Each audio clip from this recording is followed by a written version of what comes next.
Le DAF Fresh Morning, c'est 104.5 tonnes de bonne humeur. Tous les matins sur Urban FM. La meilleure radio de la capitale. La meilleure radio de la capitale. Sur les 104.5 Urban FM, la station Urban, on est avec Elvis. Elvis, on parle de sport ce matin. Bonjour Dafresh, bonjour René Rude, bonjour Fallon, bonjour tous les auditeurs qui nous écoutent ce matin, bonjour à tous ceux qui sont câblés sur les 104.5. Évidemment, on parle de sport ce matin parce qu'on a le retour de la 3e journée de la Ligue des Champions qui a commencé hier et qui va continuer aujourd'hui. Alors hier, on avait le remake de la finale de l'année dernière qui opposait le Real de Madrid face au Borussia Dortmund. Pour ceux qui ont regardé le match à la première mi-temps, le Borussia Dortmund menait et beaucoup étaient contents en pensant que le Real de Madrid allait perdre. C'était mal compté sur le Real de Madrid parce que lorsqu'on parle de la Ligue des Champions, c'est la compétition du Real de Madrid parce que jusqu'à présent, ils ont toujours montré qu'à n'importe quel niveau, même s'ils sont menés 5-0, ils renversent toujours le match. Et c'était le cas durant ce match parce qu'ils étaient menés 2-0 et le Real de Madrid s'est imposé 5-2. Personne ne croyait que le Real de Madrid allait renverser ce match-là. Sauf Jean-Paul. Jean-Paul a dit qu'il était sûr. Sauf Jean-Paul et sauf les joueurs du Real de Madrid, parce que quelque part où j'ai regardé cette rencontre, beaucoup des joueurs du Real de Madrid étaient sereins et disaient c'est pas grave. Le Borussia Dortmund a sa mi-temps. Nous, lorsqu'on va commencer à marquer, ils vont perdre. Ça a payé cash parce que derrière, le Real de Madrid a remporté cette rencontre 5-2 et grâce à un triplé de Vinicius Junior qui est bien parti pour remporter le Ballon d'Or. Et par rapport à ce Ballon d'Or-là, vous devez savoir que Vinicius fait partie des grands favoris, lui qui est brésilien, à même titre que Jude Bellingham qui est anglais, au même titre que Kylian Mbappé qui est français, mais Vinicius est très bien parti et il aura la possibilité, s'il remporte ce Ballon d'Or 2024, de succéder au grand Lionel Messi qui a remporté le Ballon d'Or en 2023 ou d'un ancien joueur du Real de Madrid qui avait remporté 2 années avant. Il s'agit de Karim Benzema qui a remporté le Ballon d'Or en 2022. Donc on espère que Vinicius est bien parti et là il a encore démontré parce que pendant que beaucoup de gens pensaient que le Real de Madrid allait sombrer, Vinicius a mis un triplé et ça a permis au Real de Madrid de renverser le score et de permettre à ce que cette équipe du Real de Madrid puisse être relancée parce que pour la petite histoire, le Real de Madrid avait perdu face à Lille 1-0, donc il n'était pas question au Real de Madrid de perdre ce match. Alors Vinicius Junior qui a la possibilité de rentrer dans l'histoire, comme je disais, et de succéder aux Brésiliens qui ont déjà remporté le Ballon d'Or. Je souligne que la première fois que le Ballon d'Or a été ouvert aux non-européens, c'était en 1995 et c'est l'ex-président du Libéria, Georges Pompidou, qui fut le premier non-européen à remporter ce Ballon d'Or en 1995 et depuis là on a eu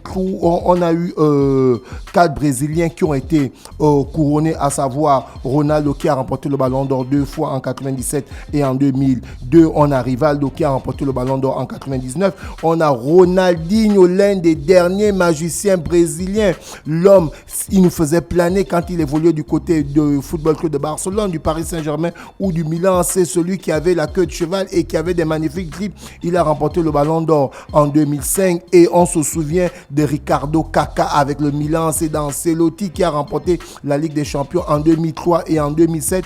Kaká qui avait aussi remporté le Ballon d'Or en 2007. Donc du coup, on a Vinicius Junior qui aura la possibilité de rentrer dans ce panthéon de ces joueurs brésiliens qui ont déjà remporté le Ballon d'Or. Je pense que celui-ci est bien parti. Alors pour les résultats de cette Ligue des Champions, comme je disais tantôt, le Real de Madrid a battu le Borussia Dortmund 5-2. Vinicius Junior a terminé homme du match. Vous comprenez que celui-ci ne veut pas rater le Ballon d'Or. Après Neymar qui avait signé du côté de Barcelone, beaucoup avaient dit que Neymar était le futur Ballon d'Or, mais après son passage au Paris Saint-Germain, on s'est rendu compte que celui-ci était beaucoup plus publicité et il n'alignait plus les performances. Et là, on a vu arriver le jeune Vinicius Junior qui, dans un premier temps, était un très bon dribbleur, mais il n'était pas vraiment adroit. Et ensuite, il a travaillé. Aujourd'hui, il fait partie des meilleurs buteurs de la sélection brésilienne, mais aussi du Real de Madrid. On a pu le voir l'année dernière, il a été décisif. Et là encore, face au Borussia Dortmund, il a encore été décisif. Donc, il a été élu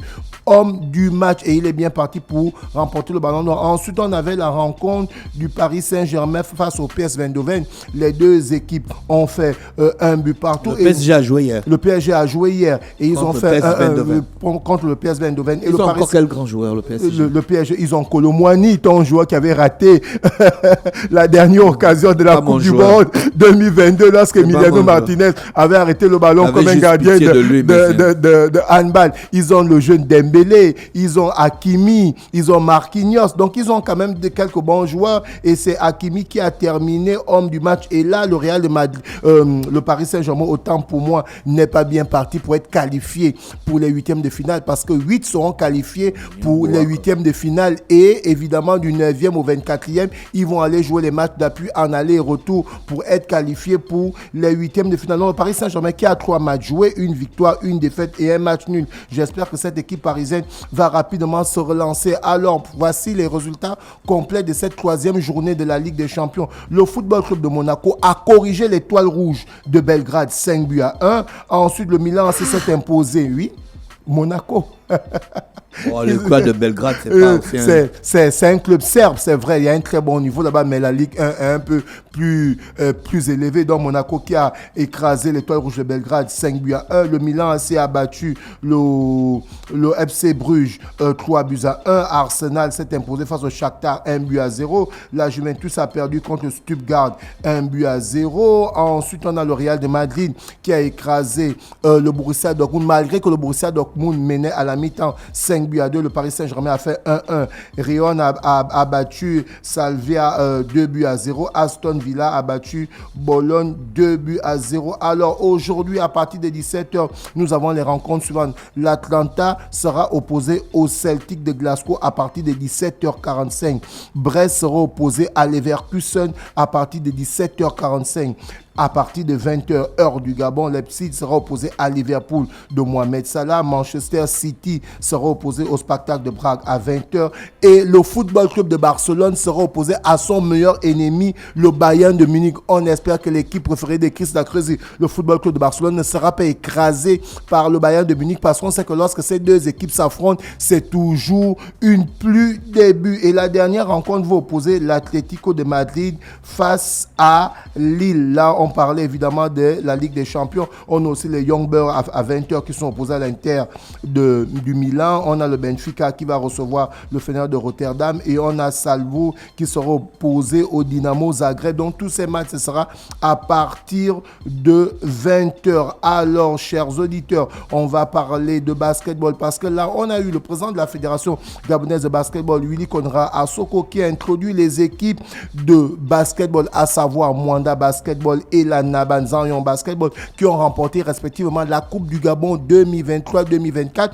Et ces deux équipes, dames et hommes, sont qualifiées pour aller jouer le premier tour de la bowl qui va se passer du côté du Cameroun, dont le président de la fédération qui a introduit ses dirigeants pour permettre à ce que le ministre de la Jeunesse des Sports puisse s'imprégner du dossier et puisse accompagner ces deux équipes-là pour la bowl qui va se jouer à partir de la semaine prochaine.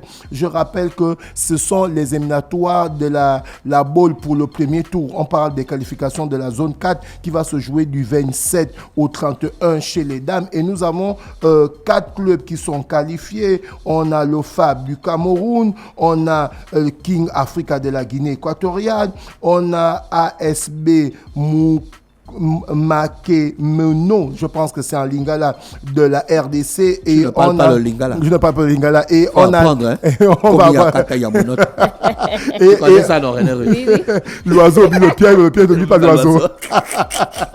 Et du coup, on a Nzanyon Basketball chez les dames et chez les hommes.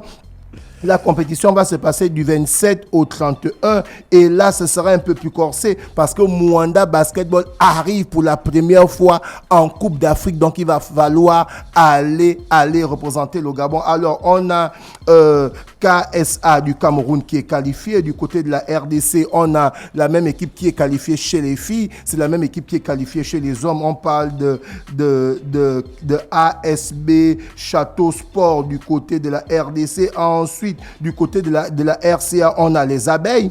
Et du côté de la Guinée équatoriale, toujours on a King Africa. Et du côté du Gabon, on a Mwanda Basketball. Donc ça va se passer du 27 au 31 du côté du gymnase Jacoma Arena de Douala. Vous comprenez que là, c'est le haut niveau. C'est le haut niveau, c'est la BIL. Je pense qu'il y aura 2 qualifiés de part et d'autre. Et les 2 qualifiés de part et d'autre iront pour le Final 16. Et après le Final 16, ce sera la phase des playoffs du côté du Rwanda. Alors la NBA a fait son grand retour. Je l'avais souligné ici, le calendrier de la NBA qui est sorti dans le démarrage de la NBA était hier, le 22 octobre pour la saison régulière.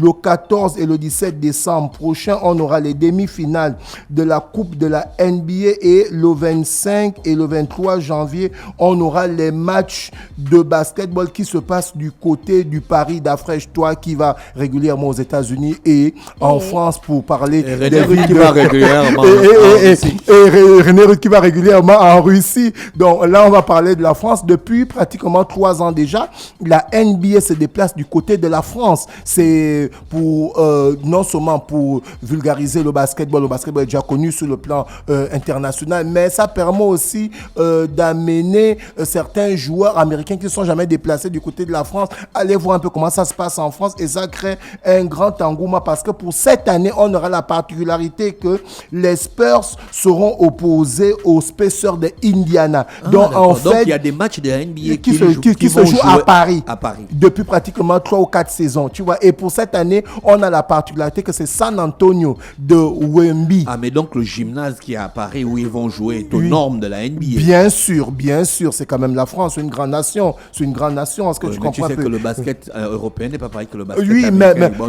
Il y a des petites différences. Bien, il y a des petites différences, mais sauf que la France est le pays européen qui envoie beaucoup plus le joueur en NBA. On a pu le voir l'année dernière avec le numéro 1 des drafts, c'était Wembanyama. On a même pu le voir aussi avant. Donc pour cette année, du 23 au 25 janvier, le match de la NBA, ça va se passer du côté du Paris. On aura les Spurs de San Antonio de Wembanyama face aux Pacers. Donc tu t'imagines ce jeune prodige français qui à 2,23 m va se retrouver en train de jouer un match NBA chez lui. Tu imagines l'apothéose qu'il aura autour de ce match. Et du 14 au 16 février, on aura le All-Star Game pour le week-end. Donc là, je parlais de la NBA qui a bel et bien démarré. Donc du coup, on avait les tenants du titre qui étaient opposés aux Knicks de New York. Donc on a les Celtics de Boston qui étaient opposés aux Knicks de New York. Donc l'équipe de Jason Tatum et de Brown qui a terminé MVP des finales s'est imposée face aux Knicks 132-109. Donc près de 23 points d'écart. Et les Lakers de Los Angeles, amenés par LeBron James, ont battu les Timberwolves 110-103. Donc vous comprenez que la NBA a bel et bien recommencé. Et les matchs de demain, on aura les Pistons qui seront opposés aux Pacers à partir de 0h, 24h heure du Gabon. Et à partir de 24h30, on aura le Heat de Miami qui sera opposé au Magic, et on aura les Raptors qui seront opposés au Cavs de Philadelphie. Donc du coup, on a ces différentes rencontres de la NBA qui vont se passer ce soir à partir de 0h. Et on va rapidement parler de cette école de basket qui a bel et bien redémarré du côté de Relais Omnisport. Ça se passe tous les samedis matins à partir de 7h30 jusqu'à 9h du côté du terrain de la Segna. Donc Relais Basketball a bel et bien démarré via son école de basketball. Et on a aussi Don Bosco qui a bel et bien démarré aussi. Don Bosco qui fait au niveau de la formation. Non, Don Bosco pour ses activités 2024-2025 qui est situé du côté d'Okala Mikolongo les lundis, les mercredis, les vendredis, les samedis de 15h à 17h pour les catégories U12, U15, U16 et U17. Vous avez la possibilité de les initier au basketball. Et tous les mercredis et tous les samedis, vous avez l'école de basket qui est ouverte de 15h à 17h. Et si tout se passe bien, demain, on va recevoir l'un des candidats de l'élection de la Ligue de basketball de l'Estuaire, à savoir Monsieur Claude Michel Adossou et Florine. Je suis en train de rentrer en contact avec eux parce que l'élection va se passer ce samedi 26 octobre. On espère que le meilleur gagne et qu'ils viendront communiquer ici pour qu'on puisse donner évidemment ce couloir de communication à ces deux candidats qui font couler beaucoup d'encre et de salive, comme j'aime dire, et que le meilleur gagne à cette future élection. Merci Elvis avec nous ce matin sur les 104.5 Urban FM, la station urbaine dans le Da Fresh Morning. On va en musique. Le Da Fresh Morning, c'est 104.5 tonnes de bonne humeur. Tous les matins sur Urban FM. La meilleure radio de la capitale. La meilleure radio de la capitale.